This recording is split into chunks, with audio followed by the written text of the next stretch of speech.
Donc l'exercice sur les suites géométriques.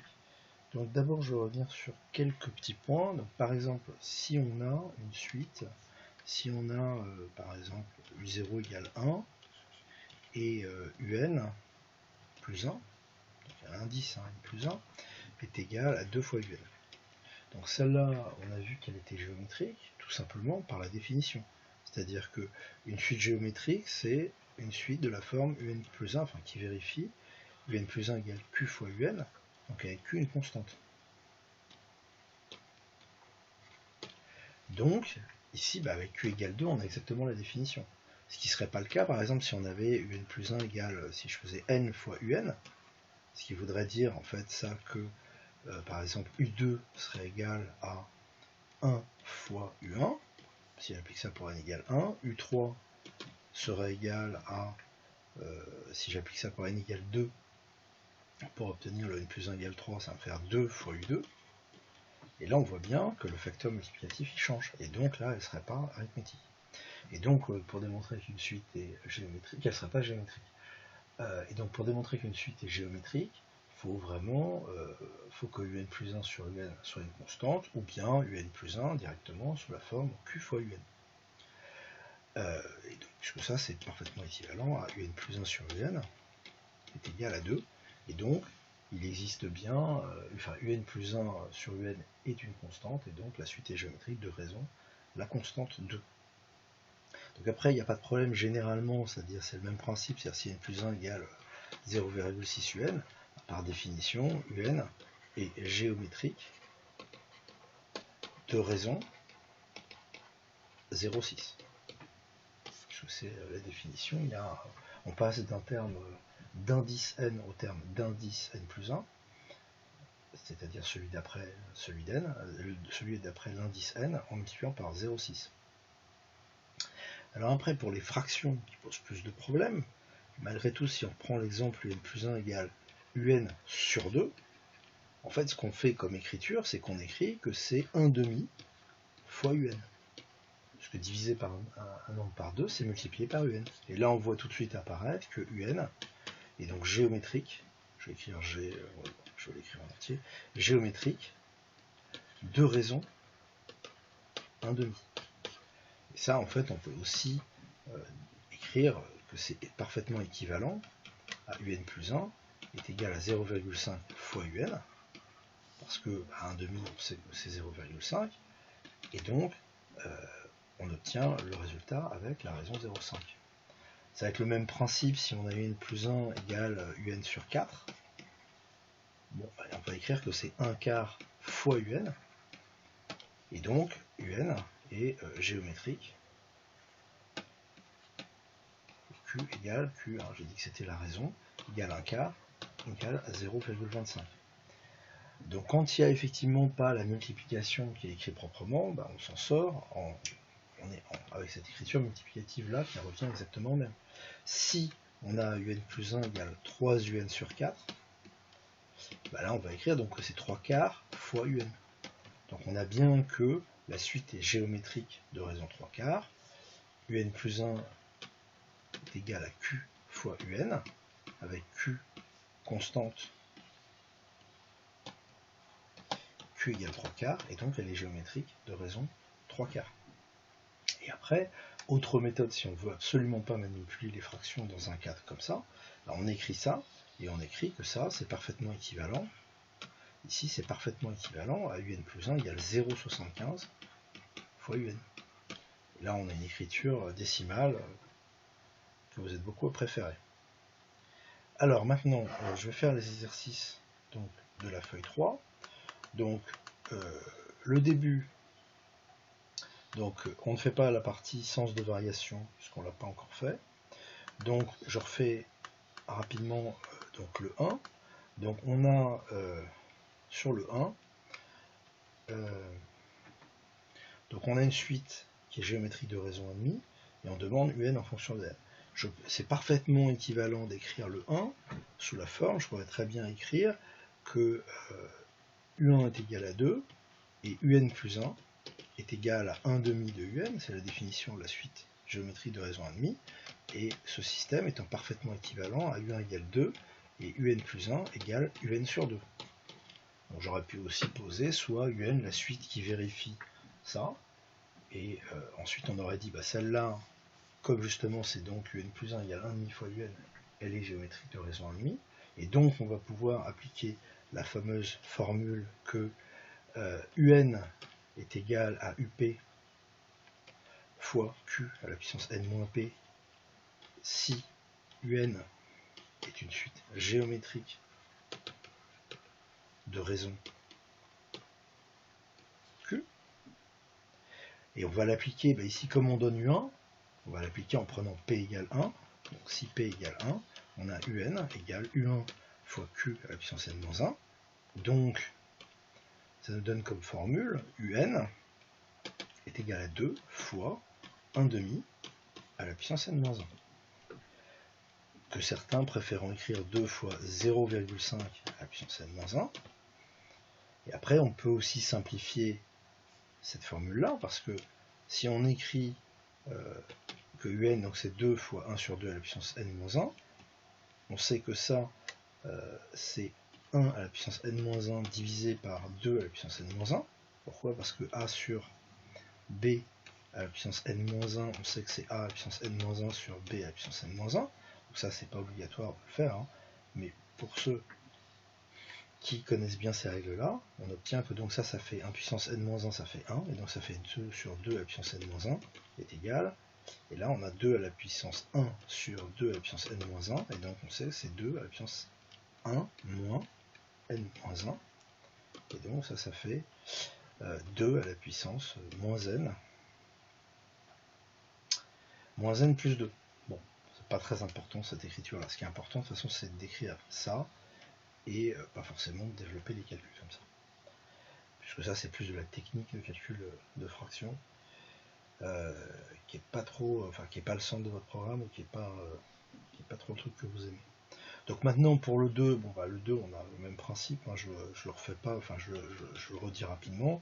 Donc en fait on va avoir un égale u0 fois 1,5 à la puissance n, et u0 comme je le connais c'est 2, donc ça fait 2 fois 1,5 à la puissance n. Et je ne vais pas plus loin dans le calcul fractionnaire pour l'instant. Alors, l'exercice 3. Donc l'exercice 3, c'est la même chose, hein. On donne. Alors, ça c'est le truc, super. On me donne dans l'exercice 3, quand il veut. Dans l'exercice 3, on me donne U0. Dans l'exercice 3, donc je vais le basculer là. Dans l'exercice 3, on me donne U0 égale moins 18. Et une géométrie de raison entière. Ça, c'est parfaitement équivalent d'ailleurs à écrire, au niveau, si on prend une écriture suite, que U0 égale moins 18, et UN géométrique de raison entière, c'est-à-dire UN plus 1, est égal à 1 tiers fois UN. Et ça, c'est équivalent à dire que U0 égale moins 18, et UN plus 1 égale UN sur 3. Puisque c'est 1 fois UN divisé par 3, et ça, c'est UN sur 3. Donc, la formule, la raison, c'est 1 tiers, et donc la formule, on va l'utiliser en prenant P égale 0. Donc on reprend cette formule-là pour P égale 0, c'est-à-dire que UN est égal à U0 fois Q à la puissance n, donc UN est égal à moins 18 fois le moins 18 fois la raison, donc c'est 1 tiers à la puissance n.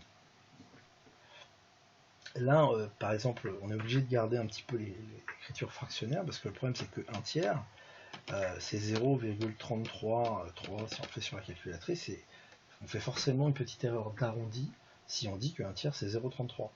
Mais bon, ça serait pas non plus forcément totalement catastrophique de remplacer le 1 tiers par 0,333, etc. Si on ne sait pas faire autrement et qu'on s'en sort pas avec les fractions. Dans ce cas-là, si on n'aime pas du tout les fractions et qu'on s'en sort pas, on va écrire que ça donne un plus 1 égale 0,33 un. On fait vraiment une petite erreur d'arrondi en faisant ça, parce qu'on écrit que 1 tiers c'est 0,33, ce qui n'est pas totalement vrai, c'est 0,333333 et ça s'arrête jamais. Mais bon, ça peut être une technique, et qui, dans le cadre par exemple de 1,5, par contre là est parfaitement valide, parce que 1,5 c'est vraiment 0,5. Là, il n'y a pas de problème. On fait le 4 rapidement. Il ne pose aucun problème, c'est le même principe. Donc le 4, je donne directement... en fait, le 4, je vais l'écrire sous forme de système.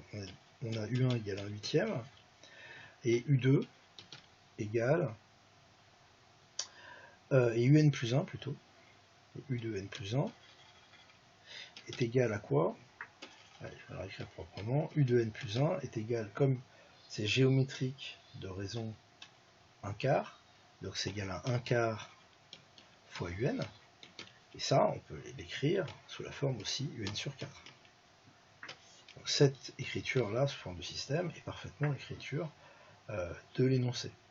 Et on peut, si on a absolument envie de se débarrasser des fractions, écrire là que ça c'est équivalent à UN égale 0,25, parce que là c'est un fois UN, puisque 1/4, là c'est vrai, est égal à 0,25. Si on le fait sur la calculatrice, on voit bien qu'il n'y a pas plein de chiffres derrière et que ça s'arrête à un moment donné. Et ça va être le même principe avec 1/8 aussi, qui peut s'écrire en écriture décimale, de façon, donc 1,25 ça va être 1 sur 8, on peut aussi écrire que c'est 0,125, et ça c'est une écriture propre, et donc on peut très bien écrire que le 4 c'est équivalent à U1 égale 0,125 et UN plus 1 égale 0,25 fois UN. Donc là ce qu'on a fait quelque part c'est qu'on casse les fractions, et là c'est parfaitement légitime, parce que c'est vraiment 1/4 c'est bien 0,25, et on ne fait pas d'arrondi en faisant ça.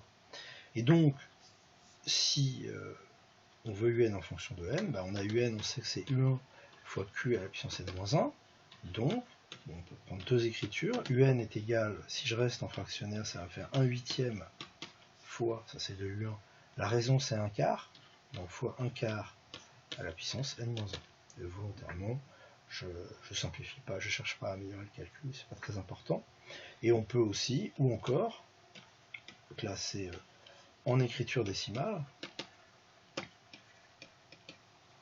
on peut écrire que UN est égal à 0,125 fois 0,25 à la puissance n-1. Alors le 5 et le 6, on les a fait en classe et ils sont très simples, donc je donne très rapidement la solution.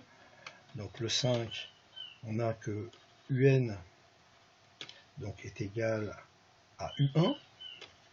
Moi je réécris toujours la formule générale au brouillon, et puis ensuite je fais l'identification. Donc UN est égal à, donc là c'est 5, et donc ça fait 5 fois 10 à la puissance n-1. C'est bien ça? Oui, c'est ça. Le 6, bon, je vais avoir UN égale, là c'est la même chose, sauf que ça part avec moins 5, donc ça va faire moins 5 fois 2 à la puissance n-1. Parenthèses ici ne sont pas forcément utiles. Je les ai mises, mais elles ne sont pas obligatoires. Alors maintenant, donc les exercices où on est dans le sens inverse, donc l'exercice 7, là on est dans le sens inverse, c'est-à-dire qu'on a une suite, on donne en fonction de n, là on a, ici on a quelque chose qui est en fonction de n, enfin la suite s'exprime en fonction de n, donc c'est extrêmement facile de calculer U10, U20, U ce qu'on veut, il suffit d'en placer dans la formule, et on demande de vérifier qu'elle est géométrique. Donc ce qu'on fait c'est que on calcule UN plus 1, puisque démontrer qu'une suite géométrique, c'est démontrer que UN plus 1 est égal à Q fois UN avec Q qui est une constante, ou UN plus 1, c'est équivalent à dire que UN plus 1 sur UN est égal à Q. Donc d'abord, moi je calcule UN plus 1, donc UN plus 1 c'est 5 tiers, le tout à la puissance n plus 1. Donc c'est le nombre 5 tiers à la puissance n plus 1. Et donc, UN plus 1 sur UN, je vais écrire que c'est 5 tiers à la puissance n plus 1 sur 5 tiers à la puissance n. Donc là, j'ai 5 tiers qui est à la puissance n et au-dessus à la puissance n plus 1, et donc ça va me donner 5 tiers par les règles de calcul sur les fractions, enfin sur les puissances, puisque là, le fait que ça soit une fraction ne joue pas, à la puissance n plus 1 moins n, n plus 1 moins n, pour tout n ça fait 1, et donc ça fait 5 tiers à puissance 1, et ça c'est égal donc à 5 tiers. Donc ça nous permet de résoudre ça. Après, si on remplaçait 5 tiers par la valeur décimale, on fait encore un problème d'arrondi, hein. On peut le faire à la calculatrice, on verra que 5 tiers c'est pas un nombre, c'est pas comme 1 demi, c'est 0,5, etc. C'est un nombre avec une infinité de chiffres après la virgule, donc on fait une petite erreur d'arrondi, donc il vaut mieux éviter, surtout que là, le calcul fractionnaire ne gêne pas particulièrement. Bon, pour la 8, on a la même chose, c'est-à-dire que la 8, elle a quoi juste comme différence, c'est que ici on démarre, hein, là on démarre, enfin c'est la même chose, sauf qu'on démarre à n égale 1. Donc en fait un plus 1 sur un, c'est le même calcul que le 7. C'est-à-dire qu'on va trouver que un plus 1 sur un va bien sûr être égal à 5 tiers. Donc ça pose pas de souci. Le 9. Donc le 9, là, il n'y a pas d'écriture en fraction. Donc normalement, il ne pose pas de problème. On l'a fait en classe, mais je le refais. Donc un plus 1, c'est égal, je calcule un plus 1, c'est 3 fois 5 à la puissance n plus 1. Et donc, un plus 1 sur un est égal à 3 fois 5 à la puissance n plus 1 divisé par 3 fois 5 à la puissance n. Là, j'ai 3 divisé par 3 qui fait 1. Et donc, ça me fait ici 5 à la puissance n plus 1 moins n. Et donc, est égal à 5 à la puissance 1 est égal à 5. Et donc, un géométrique de raison 5. On peut faire un tout petit peu différemment. Il y en a qui peuvent préférer ça, et ça peut des fois être plus visible. Quand on écrit n plus 1, ça part quand même toujours de n plus 1. C'est 3 fois 5 à la puissance n plus 1. Et on se dit, bon, bah, on a envie de faire apparaître quelque chose fois un.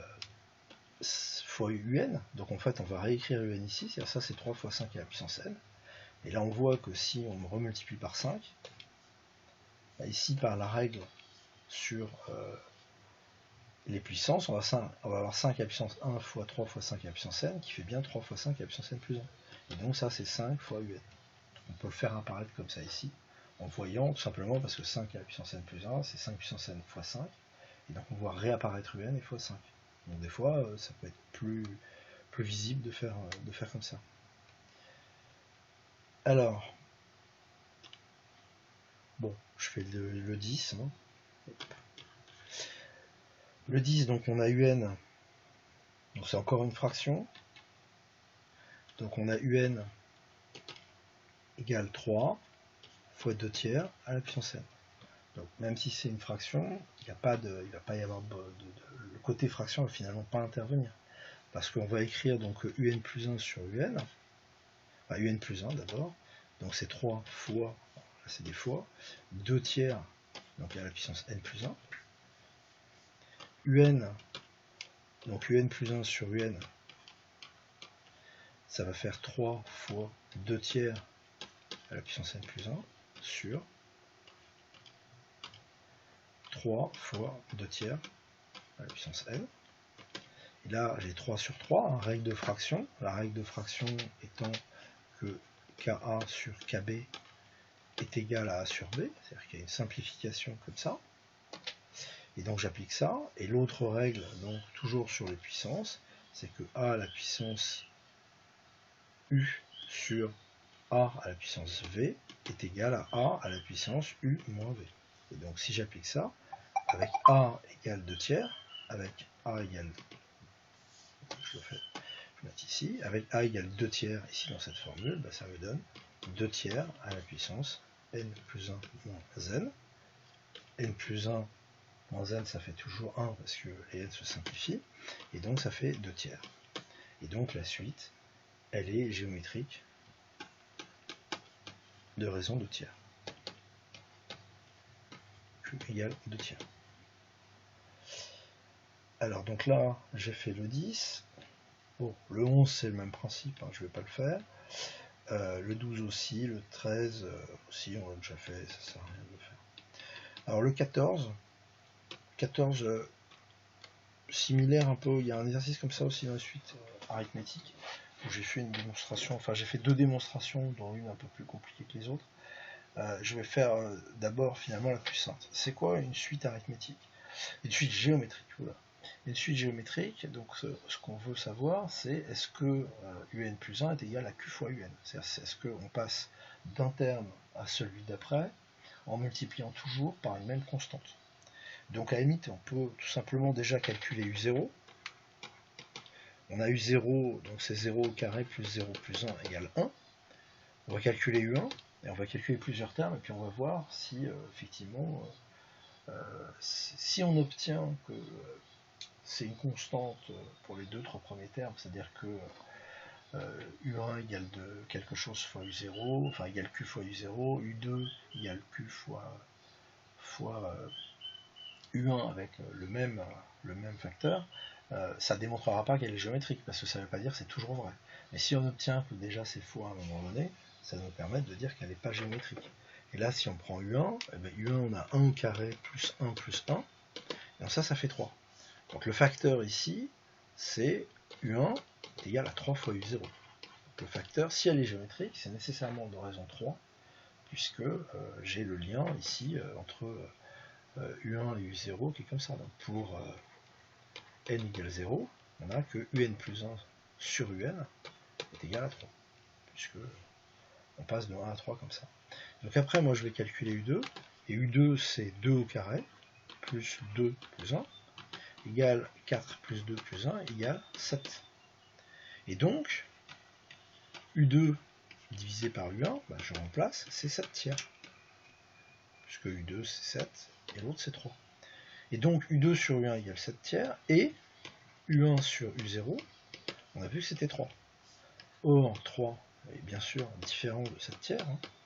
On pourrait se méfier, parce qu'il pourrait y avoir une... Si on avait 9 tiers c'est 3, donc ça pourrait marcher. Mais là, 3 est bien différent de 7 tiers, donc un non géométrique. Donc ça, c'est ce qu'il y a de plus simple, c'est qu'on démontre tout simplement, on calcule les termes de la suite des nombres. Une suite, c'est des nombres qui se suivent, et on obtient qu'effectivement, il n'y a pas un facteur constant, puisque dès les 3 premiers termes, on obtient qu'il n'y a pas un facteur constant. Donc, elle n'est pas géométrique. L'exercice 15, donc même chose, qui est similaire d'un exercice donc, qui était posé en contrôle et qui était présent aussi dans la feuille sur les suites arithmétiques. Donc, l'exercice 15, on a une suite, si on regarde en fait ce que ça veut dire ici, u1 égale 3, et un plus 1 égale 0,8 fois un. Alors, j'ai pas mis le fois dans l'énoncé, hein, je devrais le mettre, fois un. Bon. Ce que ça veut dire, je vais essayer d'écrire un peu mieux là. Voilà. 0, je vais écrire 0,8 fois un. Là, il faut être capable de reconnaître que c'est une suite géométrique de raison 0,8. C'est parfaitement la définition. C'est tout à fait la définition, et on est tout à fait capable de calculer tous les termes. U2 va être égal à 0,8 fois U1, et comme U1 c'est 3, on va avoir la valeur. Une fois qu'on aura U2, on va pouvoir calculer U3, etc. Et donc pour calculer U25, bah, comme d'habitude, ça va être, enfin là ça va être très simple, ça va être d'utiliser la formule. Donc on sait que comme elle est géométrique, UN géométrique de raison combien de raison 0,8, on sait que UN donc, est égal à U1 fois Q à la puissance n-1, donc UN est égal à 0,8, pas 0,8, U1, c'est pas 0,8. U1 c'est 3, donc c'est 3 fois, hein, si c'est un fois, je vais mettre les fois, 0,8 à la puissance n-1. Et donc, bah, tout simplement, U25 est égal à 3 fois 0,8 à la puissance 25 moins 1. Et donc égal à 3 fois 0,8 à la puissance 24. Et ça, bien sûr, on ne peut pas le calculer de tête. On le fait après à la calculatrice. Mais c'est pas ce qui est important. Voilà, bon bah c'est tout. C'est tout. Donc il faut bien comprendre que c'est les mêmes techniques que les suites arithmétiques, mais il ne faut pas comprendre Lundi, a priori, il y aura un peu de suite arithmétique et de suite géométrie. Il ne faudra pas s'en mêler les pinceaux. Ce qui est important, moi je pense au début, c'est de mettre rapidement sur papier les deux formules, comme ça on les a, ils sont sur papier, sur le brouillon, et puis ensuite d'appliquer ça. Il n'y aura pas de surprise. Après, bon, il faut quand même en avoir fait quelques-uns.